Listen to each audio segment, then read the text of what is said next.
गत 8 तारीख दिन 8/1/2025 तारीख दिन आमर डुम्बिली पंगा जंगल रे कुलेरपेटा गाँव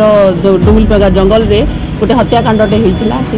पूर्व शत्रुता केन्द्र करी से गाँव कुलेरपेटा गाँव 2 जन पिला जो बटकू शिकका और लखन शिकका 2 जन मिसी गोटे ड्रोकू शिकका से गाँव गोटे लोक को लेकिन टांगिया से हाणी पकई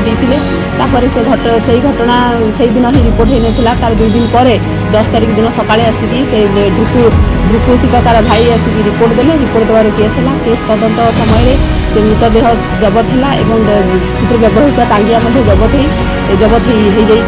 मृतदेह को पोस्टमार्टम कर पोस्टमार्टम बर्तमान सरीगला आ 2 जन से आरेस्ट होती बटकू शिकका और लखन शिकका जो कोर्ट को फरवर्ड हे। यार मुख्यतः कारण हूँ 2021 मसीह जे मृतक जे वर्तमान मृतक जे ड्रुकू शिकका तार भाई लगड़ी शिकका को आमर जो वर्तमान मुख्य आसामी जे बटकू शिककार भाई और आउ जड़े मिसिकी हत्या करते जोटा कि 2021 केस होता जेल को भी जाते से घटना से दिन ठार भितर शत्रुता आरंभ हो जाता से शत्रुता केन्द्र करके जो वर्तमान मृतक सब धमक देते बटकू शिकक जे गाँव में बुली कहते जमी मो भाई को ये मारी मुझे मारि कहीकि चारिड़े गाँव में बुली कहते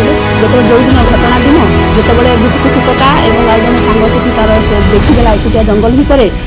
ड्रोकू शिकका तो से ड्रोकू शिका प्रथम आक्रमण से करथिला कलापर से तार टांगिया को छड़े नहीं कि ही से 2 जन मिसिकी से ड्रोकू को से घटनास्थल में मर्डर कर घटनास्थल ही टांगिया छाड़ी से जाइए।